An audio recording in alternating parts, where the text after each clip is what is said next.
প্রধানমন্ত্রী নরেন্দ্র মোদীর ৭৪তম জন্মদিন উপলক্ষে বুধবার এক রক্তদান শিবিরের আয়োজন করে মহারানী তুলসীবতী ওয়েলফেয়ার ট্রাস্ট।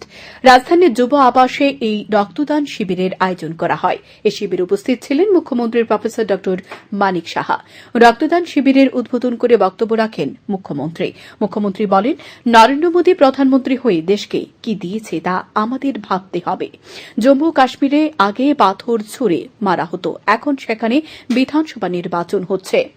ভূস্বর্গের প্রাকৃতিক রূপ দেখার জন্য পর্যটকদের সমাগম হচ্ছে।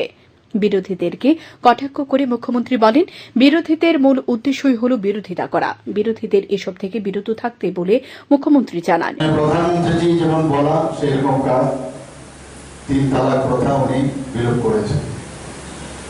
আমরা সবাই জানি জম্মু এন্ড কাশ্মীরের অবস্থা, সেখানেও অনেক কথা হয়েছে। আমাদের ডক্টর শ্যামাপ্রসাদ মুখার্জি উনি কি বলেছেন যে এক দেশে দুটো বিধান, দুটো নিশা, 2 প্রধান থাকতে পারবে না।